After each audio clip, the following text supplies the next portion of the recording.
नमस्कार और रमन महर्षि के जीवन और ज्ञान पर हमारी आज की इस गहन चर्चा में आपका स्वागत है। नमस्कार। हमारे सामने आर्थर ऑसबोर्न की लिखी जीवनी है रमणा महर्षि and the path of self knowledge. इसके कुछ अंशों पर हम बात करेंगे। जी। आज हमारा मकसद सिर्फ एक कहानी सुनना नहीं है, बल्कि ये समझना है कि कैसे एक साधारण लड़का वेंकटरमण एक ऐसे ऋषि बने जिनकी शिक्षाओं ने दुनिया भर में अनगिनत लोगों को रास्ता दिखाया। बिल्कुल। हम उनके जीवन के सफर और उनकी मुख्य शिक्षा, खासकर अद्वैत, नॉन डुअलिटी जिसे कहते हैं, और वो आत्मजांच वाली विधि, मैं कौन हूं, इस पर गौर करेंगे। सही कहा। और ये सिर्फ एक व्यक्ति की कहानी नहीं है ना? ये अपने आप को जानने की, वो जो अंदरूनी शांति होती है, उसे पाने की एक गहरी खोज है। हाँ। और दिलचस्प बात यह है कि उनकी शिक्षाएं आज भी, इस इंफॉर्मेशन एज में भी उतनी ही रेलेवेंट हैं। बिल्कुल। तो चलिए शुरू करते हैं। जी। कहानी शुरू होती है 1879 में तमिलनाडु के तिरुचुली गांव से। वेंकटरमण का जन्म हुआ। एक शुभ दिन था, आरुद्र दर्शन। हाँ, पिता वकील थे सुंदरम अय्यर और माँ अलगम्मल। और एक भविष्यवाणी जैसी भी थी परिवार में। अच्छा। हाँ, कि हर पीढ़ी में कोई ना कोई सदस्य त्यागी बनेगा, सन्यासी बनेगा। ओहो। बचपन काफी हद तक सामान्य ही था, जैसा आपने कहा। स्वस्थ थे, खेलने कूदने का शौक था, पढ़ाई में ठीक ठाक थे, औसत। लेकिन पिता की मृत्यु हो गई जब वो करीब 12 साल के थे। उसके बाद उन्हें मथुरा भेज दिया गया अपने चाचा सुब्बियर के पास रहने। और यहीं पर वो एक थोड़ी अजीब सी बात का जिक्र आता है, उनकी गहरी नींद के बारे में। हाँ, ये बात आती है। कभी कभी वो इतनी गहरी नींद में होते थे कि दोस्तों के मारने पीटने पर भी उन्हें पता नहीं चलता था। कमाल है। शायद कह सकते हैं कि ये आगे जो वो गहरे आत्म अवशोषण में जाने वाले थे, उसका एक शुरुआती संकेत रहा हो सकता है। बिल्कुल। और फिर आया वो टर्निंग पॉइंट जब वो लगभग 16 साल के थे। हाँ। चाचा के घर की पहली मंजिल पर अकेले बैठे थे और अचानक उन पर मौत का एक भयानक डर हावी हो गया, बहुत तीव्र। लेकिन सेहत तो ठीक थी, कोई वजह? कोई वजह नहीं, सेहत एकदम ठीक। बस एक अंदर से एहसास कि मैं मरने वाला हूँ। ये तो चौंकाने वाला है। ज्यादातर लोग तो ऐसे डर से भागते हैं, पर उन्होंने क्या किया? यही उनकी खासियत दिखती है। उन्होंने इस डर को एक जांच का विषय बना लिया। अच्छा। उन्होंने सोचा, ठीक है, मौत आ गई है, तो मरने वाला कौन है? यह शरीर? हाँ, शरीर मरता है। और फिर उन्होंने सचमुच मरने का अभिनय किया। अभिनय मतलब वो लेट गए, हाथ पैर एकदम सीधे कर लिए जैसे शव होता है, सांस रोक ली, होंठ जोर से भींच लिए ताकि कोई आवाज ना निकले। एक तरह से उन्होंने मौत का सामना करने का फैसला किया उसी वक्त। हाँ, बिल्कुल। और उस गहन आत्मनिरीक्षण में उसी क्षण उन्हें एक स्पष्ट बोध हुआ। क्या? कि ये शरीर मुर्दा है, इसे शमशान ले जाएंगे, जला देंगे, राख बन जाएगा।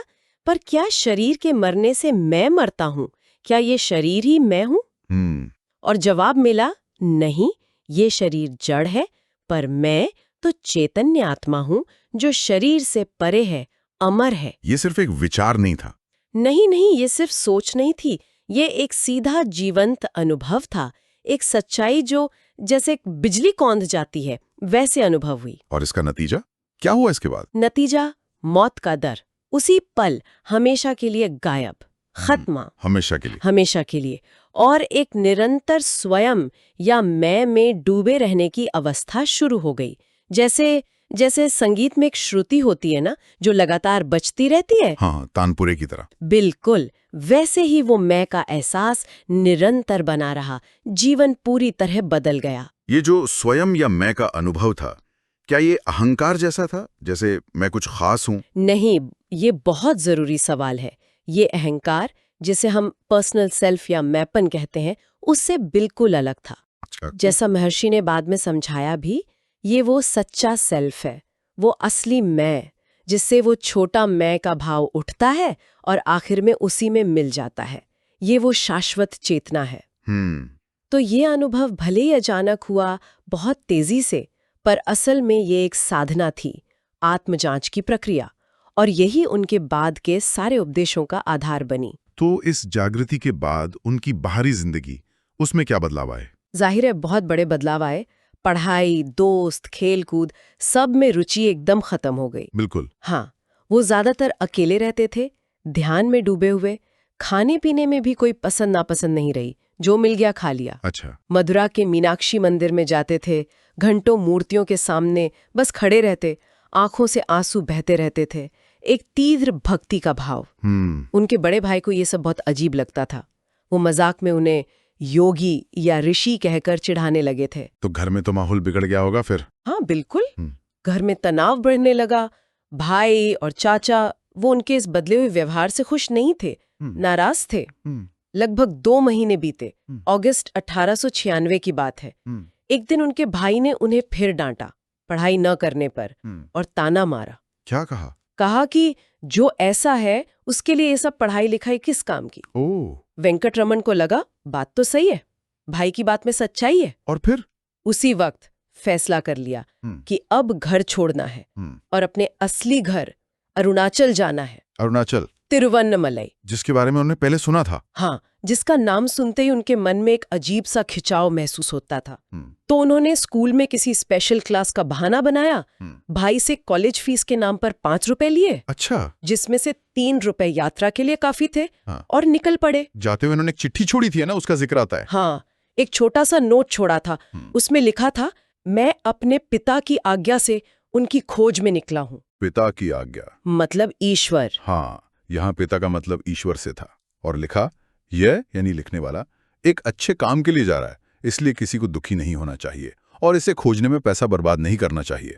और खास बात यह थी कि उन्होंने मैं की जगह यह लिखा। बिल्कुल, मैं की जगह यह का इस्तेमाल किया और दस्तखत की जगह बस एक सीधी लकीर खींच दी। ये तो साफ संकेत है कि अहंकार मिट चुका था। हाँ, पूरी तरह से। द्वैत से अद्वैत की ओर का संक्रमण साफ दिखता है। और फिर शुरू हुई अरुणाचल की यात्रा। तिरुवन्नमलाई पहुंचकर उन्होंने क्या किया? सबसे पहले वहां पहुंचते ही उन्होंने पूरी तरह से पुराना जीवन त्याग दिया। बिल्कुल। क्या क्या किया? सिर मुंडवा लिया, जो थोड़े से पैसे और मिठाई बची थी वो फेंक दी, जनेऊ तोड़ दिया और जो कपड़े पहने थे वो भी उतार दिए, सिवाय एक लंगोटी के। सब कुछ त्याग दिया। हाँ, कहते हैं उसी समय बारिश हुई, जैसे प्रकृति खुद उनका अभिषेक कर रही हो। इसके बाद तो उनका जीवन पूरी तरह तपस्या का था, है ना? बिल्कुल। वो सीधे अरुणाचलेश्वरम मंदिर गए, वहां जो 1000 खंभों वाला हॉल है उसमें जाकर बैठ गए और गहरी समाधि में लीन हो गए। बाहरी दुनिया से कोई मतलब नहीं। कोई मतलब नहीं। हफ्तों ऐसे ही बैठे रहे। कुछ शरारती बच्चे उन पर पत्थर भी फेंकते थे, पर उन्हें कोई असर नहीं होता था, कोई होश ही नहीं था। फिर उन बच्चों से बचने के लिए वो पाताल लिंगम गुफा में चले गए थे। वो तो काफी कष्ट वाली जगह थी। हाँ, वो एक अंधेरा सीलन भरा तहखाना था, कीड़े मकोड़े भरे रहते थे और वहां कीड़ों ने उनके शरीर को, खासकर जांघों को बुरी तरह काट खाया। उन घावों के निशान कहते हैं जीवन भर रहे, लेकिन वो अपने आत्मस्वरूप के आनंद में इतने मग्न थे कि उन्हें शारीरिक कष्ट का कोई एहसास ही नहीं हुआ। ये दिखाता है कि उनकी चेतना शरीर से कितनी परे जा चुकी थी। बिल्कुल, शरीर बस एक वस्तु की तरह था। इसके बाद वो कहीं और जगहों पर भी रहे। गुरुमूर्तम मंदिर, आम का बाग। हाँ, कई जगहों पर रहे। गुरुमूर्तम मंदिर में रहे, आम के बाग में रहे। इसी दौरान उनकी देखभाल के लिए कोई न कोई आ जाता था। जैसे वो पलेनी स्वामी। हाँ, आम के बाग में पलनी स्वामी नाम के एक भक्त उनके स्थायी साथी बन गए। वो अनपढ़ थे, लेकिन उन्हें आध्यात्मिक ग्रंथ सुनने का बहुत शौक था। अच्छा। तो उनकी मदद करने के लिए स्वामी वेंकटरमण, जिन्हें अब लोग रमन कहने लगे थे, उन्होंने वो तमिल ग्रंथ पढ़े और उनका सार समझाया। तो इस तरह उन्हें शास्त्रों का ज्ञान हुआ बिना पढ़े। हाँ, सहज रूप से, दूसरों की मदद करते हुए। और इसी तरह उन्होंने दूसरी भाषाएं भी सीख लीं, बिना किसी औपचारिक शिक्षा के। और उनके परिवार को कैसे पता चला कि वो कहाँ हैं? माँ तो बहुत दुखी होंगी। हाँ, माँ अलग्गम्मल बहुत दुखी थीं, बहुत खोजबीन की। आखिरकार पता चला कि वेंकटरमण तिरुवन्नमलई में एक युवा स्वामी के रूप में रह रहे हैं। तो कौन गया मिलने पहले? पहले उनके चाचा गए, नेल्लियप्पा। स्वामी तो मौन में थे, लेकिन चाचा एक नोट लाए थे, उसके पीछे उनके भाई की राइटिंग थी। उसे देखकर स्वामी ने इशारों में पूछा कि भाई की नौकरी कैसी चल रही है। मतलब बाहरी दुनिया से जुड़े भी थे, पर पूरी तरह वैराग्य में भी। हाँ, ये अनोखा मेल था उनमें। फिर उनकी माँ भी आई उनसे मिलने? हाँ, कुछ समय बाद माँ अलगम्मल खुद आईं। पावल कुनरू नाम की जगह थी, वहां उन्होंने बेटे को पहचान लिया। दुबला पतला शरीर, उलझे हुए बाल। माँ का दिल तो टूट गया होगा। हाँ, वो फूट फूट कर रोईं। घर वापस चलने को कहा, बहुत मिन्नतें की, लेकिन स्वामी पत्थर की तरह चुपचाप बैठे रहे, मौन। लेकिन उन्होंने माँ को एक लिखित संदेश दिया था, है ना? हाँ, एक भक्त ने मिन्नत की तो उन्होंने लिख कर दिया। क्या लिखा था? लिखा था, विधाता हर किसी के प्रारब्ध कर्म के अनुसार उसे चलाता है। जो नहीं होना है वो 1000 कोशिशों के बाद भी नहीं होगा, और जो होना है वो होकर रहेगा, चाहे कितना भी रोको। ये निश्चित है। इसलिए सबसे अच्छा है चुप रहना। ये प्रारब्ध यानी भाग्य की बात, इसका मतलब क्या ये है कि कोशिश करने का कोई फायदा नहीं, सब कुछ पहले से तय है? नहीं नहीं, ये गहरा सवाल है और इसे ठीक से समझना जरूरी है। महर्षि का मतलब ये नहीं था कि कर्म करना छोड़ दो। अच्छा। वो कहते थे कि शरीर के कर्म तो प्रारब्ध के अनुसार होंगे ही। हमारी आजादी, हमारी फ्री विल सिर्फ इस बात में है कि हम खुद को शरीर मानने की गलती करें या ना करें। असल सवाल ये है कि किसका प्रारब्ध है, किसकी इच्छा है। ये जानना ही तो आत्मजांच है। प्रयास करना भी जरूरी है। क्यों? क्योंकि वो प्रयास करना भी शायद प्रारब्ध का ही हिस्सा हो। समझ गया। यहाँ चुप रहने का मतलब निष्क्रियता नहीं है, बल्कि व्यर्थ की चिंता, मन की उथल-पुथल, उससे बचना है, एक्सेप्ट करना है। माँ तो उस समय वापस चली गई। इसके बाद महर्षि अरुणाचल पर्वत पर रहने लगे थे। हाँ, ज्यादातर समय वो पहाड़ पर ही रहे। पहले विरूपाक्ष गुफा में, फिर आम के पेड़ वाली गुफा है, मैंगो ट्री केव, वहां। अरुणाचल पर्वत उनके लिए बहुत खास था। बहुत ज्यादा। वो उसे पृथ्वी का हृदय मानते थे, शिव का साक्षात रूप। कहते थे अरुणाचल ही गुरु है। और यहीं उनके आसपास भक्त जुटने लगे। हाँ, धीरे धीरे लोग आने लगे। कई दुखी लोग, जैसे एक अछम्मल थीं, जिनके परिवार में कई मौतें हुई थीं, वो आईं और महर्षि के सानिध्य में उन्हें अद्भुत शांति मिली। इसी दौरान एक और मृत्यु जैसा अनुभव हुआ था उनको, 1912 के आसपास। हाँ, ये भी एक महत्वपूर्ण घटना है। करीब 1912 में एक दिन वो भक्तों के साथ कहीं जा रहे थे। चलते चलते अचानक उनका शरीर एकदम कमजोर पड़ गया। फिर से? हाँ, आंखों के आगे अंधेरा छा गया, नब्ज और सांस रुकने लगी, शरीर नीला पड़ गया। साथ वाले भक्तों को लगा कि बस मां समाधि हो गई। वो रोने लगे। लेकिन महर्षि? महर्षि भीतर से पूरी तरह सचेत थे, शांत, देख रहे थे कि शरीर में क्या हो रहा है। 10-15 मिनट बाद शरीर में अचानक हरकत हुई और सब सामान्य हो गया।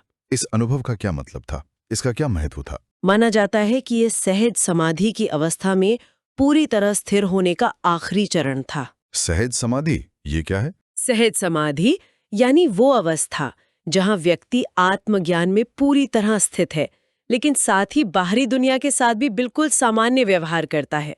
मतलब अंदर से पूरी तरह मुक्त, पर बाहर से सामान्य जीवन। अच्छा, मतलब ज्ञान में स्थित होकर भी दुनिया में जीना। बिल्कुल।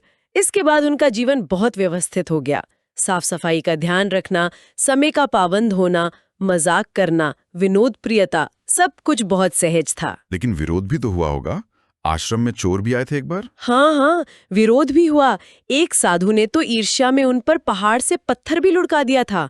और चोरों वाली घटना भी हुई थी 1924 में। क्या हुआ था उसमें? कुछ चोर आश्रम में घुस आए। महर्षि ने उन्हें रोका नहीं। जब एक चोर ने गुस्से में उन पर लाठी चलाई और उनकी जांघ पर लगी, तो उन्होंने शांति से कहा, अगर एक पैर पर मारकर संतुष्ट नहीं हो तो दूसरे पर भी मार लो। कमाल है। हाँ।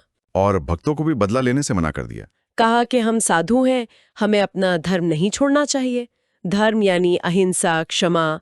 जैसे दांत कभी जीभ को काट ले तो क्या हम दांत तोड़ देते हैं? क्या गजब की समता और अहिंसा थी। बिल्कुल। उनकी माँ बाद में स्थायी रूप से उनके साथ रहने आ गई थी ना? हाँ, 1916 में माँ अलगम्मल वापस आई और इस बार स्थायी रूप से स्कंदाश्रम में उनके साथ रहने लगी। अच्छा।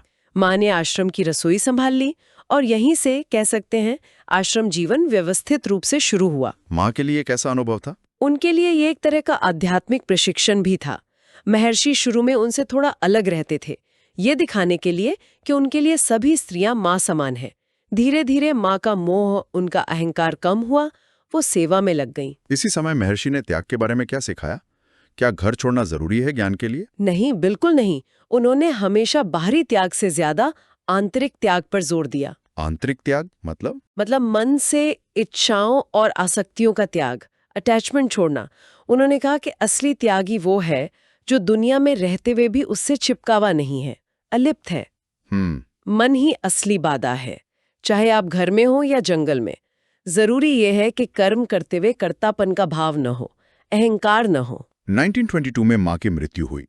उस समय महर्षि उनके साथ थे। हाँ, माँ काफी बीमार थीं। महर्षि ने उनकी बहुत सेवा की। अंतिम समय में जब भक्त भजन गा रहे थे, महर्षि उनके पास बैठे, एक हाथ माँ के हृदय पर रखा, दूसरा सिर पर। क्यों? उनका कहना था कि ये प्रक्रिया जीवन बचाने के लिए नहीं थी, बल्कि मन को शांत करके आत्मा को मुक्ति दिलाने में मदद करने के लिए थी। अच्छा। माँ के मृत्यु के बाद उन्होंने कहा, अब हम खा सकते हैं, कोई सूतक नहीं, कोई प्रदूषण नहीं। इसका क्या मतलब था? कोई शोक नहीं? इसका गहरा अर्थ था हाँ। कि ये साधारण मृत्यु नहीं थी, हाँ। ये मुक्ति थी, हाँ। आत्मा का परमात्मा में विलय। हाँ। इसलिए कोई अशुद्धि या शोक मनाने की जरूरत नहीं थी। उन्होंने साफ कहा, वो गुजरी नहीं, वो विलीन हो गईं। विलीन हो गई, मर्ज्ड। हाँ, और संत होने के नाते माँ के शरीर को दफनाया गया, हाँ। जलाया नहीं गया, हाँ। और उसी समाधि स्थल पर बाद में मातृभूतेश्वर मंदिर बना। और इसी समाधि के पास फिर श्री रमणाश्रम की शुरुआत हुई। बिल्कुल। माँ की समाधि के कुछ समय बाद महर्षि पहाड़ से नीचे उतर आए और समाधि के पास ही रहने लगे। यहीं धीरे धीरे रमणाश्रम विकसित हुआ। महर्षि कहते थे कि ये उनका फैसला नहीं था, ये तो ईश्वर की इच्छा थी, डिवाइन विल। चलिए, अब उनकी मुख्य शिक्षाओं पर आते हैं। अद्वैत और आत्मजांच, ये क्या है? देखिए, महर्षि मूलतः कोई दार्शनिक या फिलोसोफर नहीं थे। उनकी शिक्षा उनके अपने सीधे अनुभव पर आधारित थी। अच्छा। बाद में उन्होंने पाया कि अरे, यही बातें तो अद्वैत वेदांत के ग्रंथों में भी कही गई हैं, जैसे ऋभु गीता। तो अद्वैत का सिद्धांत क्या है, अगर सरल शब्दों में समझना हो? अद्वैत यानी नॉन ड्युअलिटी, दो नहीं एक। इसका सीधा सा मतलब है कि केवल एक ही परम सत्य है, ब्रह्म। केवल ब्रह्म? हाँ, ये सारी दुनिया, ये ब्रह्मांड, ये सब उसी ब्रह्म की अभिव्यक्ति है, मैनिफेस्टेशन। इसकी कोई अपनी अलग स्वतंत्र सत्ता नहीं है। जैसे लहरें समुद्र से अलग नहीं है, या जैसे सोने के गहने सोने से अलग नहीं है। आदि शंकराचार्य ने कहा था ना, ब्रह्म सत्यम जगत मिथ्या जीवो ब्रह्मैव नापरः। ब्रह्म सत्य है, जगत मिथ्या है जब ब्रह्म से अलग देखा जाए, और जीव आत्मा ब्रह्म ही है, कुछ और नहीं। और इस सत्य को जानने का, अनुभव करने का सीधा रास्ता उन्होंने बताया, आत्मजांच। हाँ, मैं कौन हूँ, हु एम आई, इसकी जांच। ये उनका सबसे सीधा और मुख्य मार्ग था। कैसे? उनका कहना था कि हम हमेशा बाहरी चीजों पर ध्यान देते हैं, दुनिया, शरीर, विचार, भावनाएं, इन सब पर। जरूरत है ध्यान को उलटने की, अंदर मोड़ने की, उस देखने वाले पर, उस अनुभव करने वाले पर ध्यान लाने की। अच्छा। ये जानने की कि ये मैं का भाव, ये आई थॉट, आखिर उठता कहाँ से है, इसका स्रोत क्या है। तो मैं कौन हूं की जांच करनी कैसे है? क्या ये कोई मंत्र है जिसे दोहराना है? नहीं नहीं, महर्षि ने साफ कहा कि ये कोई मानसिक दोहराव या बौद्धिक विश्लेषण नहीं है, ये कोई रटना नहीं है। तो फिर? ये तो एक सतत ध्यान है, एक विजिलेंस है, अपने भीतर उठने वाले मैं विचार के स्रोत को पकड़ने की कोशिश। कैसे करें इसे? जब भी कोई विचार या भावना उठे तो पूछना है, ये विचार किसे उठ रहा है? जवाब आएगा, मुझे। फिर अगला सवाल, ये मैं कौन हूं? और फिर ध्यान को, अपनी अवेयरनेस को भीतर मोड़ना है, हृदय केंद्र की ओर, जहां से ये मैं भाव उठता है। हृदय केंद्र, वो छाती में दाहिनी ओर वाला? हाँ, ये शारीरिक दिल नहीं बल्कि एक आध्यात्मिक केंद्र है। वो इसे आत्म अनुभूति का स्थान मानते थे। उनका कहना था कि लगातार इस मैं स्रोत पर ध्यान बनाए रखने से बाकी सारे विचार अपने आप शांत हो जाते हैं, और अंत में ये मैं विचार भी अपने स्रोत में विलीन हो जाता है। और पीछे क्या बचता है? केवल शुद्ध आत्मस्वरूप का अनुभव, वही सत्य। इस रास्ते पर चलने के लिए गुरु की कृपा कितनी जरूरी है? महर्षि के अनुसार आत्म साक्षात्कार के लिए गुरु की कृपा अनिवार्य है, जरूरी है। वो खुद को गुरु मानते थे? हाँ, वो स्वयं को सद्गुरु मानते थे और कहते थे कि ईश्वर, गुरु और आत्मा, ये तीनों असल में एक ही हैं। बाहरी गुरु जो होते हैं वो हमें अपने भीतर के गुरु यानी आत्मा को खोजने में मदद करते हैं। क्या वो दीक्षा देते थे, इनिशिएशन? देखिए, दीक्षा के सवाल पर वो अक्सर चुप रहते थे या थोड़ा घुमा फिरा कर जवाब देते। उन्होंने कहा कि दीक्षा 3 तरह की होती है, स्पर्श से, दृष्टि से और मौन से। अच्छा। वो सबसे ज्यादा महत्व देते थे दृष्टि और मौन द्वारा दीक्षा को। उनका मानना था कि उनका मुख्य उपदेश तो मौन ही है, साइलेंस। मौन उपदेश। उनकी शांत उपस्थिति ही काफी थी। वही साधक के मन को सही दिशा में मोड़ देती थी। कृपा तो हमेशा बरस रही है जैसे सागर, बस हमें अपना पात्र सीधा रखना होता है, उसे ग्रहण करने के लिए तैयार रहना होता है। सत्संग का भी महत्व बताते थे। हाँ, सत्संग यानी गुरु या ज्ञानी के सानिध्य में रहना, ये बहुत मददगार है। जैसे माँ सोते हुए बच्चे को भी दूध पिला देती है, वैसे ही गुरु की उपस्थिति काम करती है। क्या उनका मार्ग किसी खास धर्म या समुदाय के लिए ही था? बिल्कुल नहीं, बिल्कुल नहीं। उनका मार्ग सबके लिए खुला था, बिना किसी भेदभाव के। हर तरह के लोग आते थे। हाँ, उनके पास हर धर्म, जाति, देश के लोग आते थे। हिंदू, मुस्लिम, ईसाई, पारसी, यहूदी, पश्चिमी देशों से बहुत लोग आते थे। बच्चे भी आते थे और वो उनसे भी बड़े प्यार से, सरलता से बात करते थे। अब उनके अंतिम वर्षों की बात करते हैं। हाँ, उनका स्वास्थ्य बिगड़ने लगा था। हाँ, उम्र के साथ गठिया और कमजोरी तो थी ही। फिर 1949 में उनकी बाईं बांह पर एक कैंसर का ट्यूमर हो गया, सार्कोमा। ओह, कष्ट तो बहुत हुआ होगा। हाँ, कई ऑपरेशन हुए, बहुत कष्ट हुआ, लेकिन उन्होंने कभी कोई शिकायत नहीं की, उफ तक नहीं की। शरीर के कष्ट के प्रति उनका रवैया कैसा था? वो उसे कैसे देखते थे? वो शरीर और उसके कष्टों से पूरी तरह लिप्त थे, डिटैच्ड, जैसे वो किसी और का शरीर हो। अच्छा। जब लोग दर्द के बारे में पूछते तो कहते, दर्द कहाँ है अगर मन नहीं है, या कहते, बीमारी तो तब है जब तुम सोचते हो कि मैं बीमार हूं। वाह। उन्होंने ठीक होने की भी कोई इच्छा जाहिर नहीं की। कहते थे, ऐसी इच्छा कौन कर सकता है? वो तो बस साक्षी भाव से देख रहे थे, शरीर अपना प्रारब्ध भोग रहा है, बस। अंतिम समय तक वो भक्तों को दर्शन देते रहे। हाँ, ये कमाल की बात है। असहनीय पीड़ा थी, लेकिन वो अंतिम क्षणों तक दर्शन देते रहे। उन्होंने इस बात पर जोर दिया कि सबको आने दिया जाए। और फिर वो अंतिम दिन आया, 14 अप्रैल 1950। हाँ, शाम का समय था। भक्त उनके सामने बैठे अरुणाचल शिव का जाप कर रहे थे। उनकी आंखें खुलीं, चेहरे पे एक हल्की सी मुस्कान आई, आंखों से आनंद के 2 आंसू बहे और उन्होंने अंतिम सांस ली। उसी समय आकाश में वो तारा दिखा था। हाँ, कई लोगों ने देखा। उसी क्षण आकाश में एक तेज उल्का, एक तारा टूटता हुआ दिखा जो अरुणाचल पर्वत की चोटी की तरफ गया। भक्तों के लिए ये बहुत बड़ा आघात रहा होगा, पर शायद एक शांति भी रही होगी अंदर। हाँ, दुख तो था जाहिर है, लेकिन उसके नीचे एक गहरी शांति का अनुभव भी था। उनका शरीर आश्रम में ही समाधिस्थ किया गया। और उनके शब्द आज भी गूंजते हैं। बिल्कुल। लोग कहते हैं, मैं जा रहा हूँ, मैं कहाँ जा सकता हूँ, मैं तो यहीं हूँ। और दुनिया भर में उनके भक्त आज भी उनकी उपस्थिति को, उनकी प्रेजेंस को महसूस करते हैं। तो ये थी रमन महर्षि की कहानी, एक साधारण लड़के का परम ज्ञानी ऋषि बनने का अद्भुत सफर, और उनकी सीधी, सरल लेकिन उतनी ही गहरी शिक्षा। हाँ, आत्मजांच की शक्ति, अपने असली स्वरूप को पहचानना और जीवन के हर पल में, हर परिस्थिति में जागरूक रहना। उनकी शिक्षाएं हमें यही याद दिलाती हैं ना, कि असली शांति, असली समाधान वो बाहर कहीं नहीं है, वो हमारे अपने भीतर ही मौजूद है। बिल्कुल, बस जरूरत है उस मैं की खोज करने की जो हम वास्तव में हैं। महर्षि की शिक्षा का सार यही था, अभी और यहीं स्वयं को जानना। तो इस पूरी चर्चा के बाद शायद सुनने वालों के मन में ये सवाल उठे कि आत्मज्ञान के इस रास्ते का कौन सा पहलू उन्हें सबसे ज्यादा छूता है? हाँ, क्या वो मैं कौन हूं की सीधी जांच है, या फिर वो प्रारब्ध और प्रयास के बीच के संतुलन को समझना है, या गुरु कृपा और समर्पण का भाव है? कौन सी ऐसी प्रेरणा है या कौन सा अभ्यास है जिसे अपने जीवन में उतारने का मन करता है? बिल्कुल, इन्हीं विचारों के साथ और रमन महर्षि की उस शांत, स्थिर उपस्थिति को महसूस करते हुए हम आज की ये चर्चा यहीं समाप्त करते हैं। जी।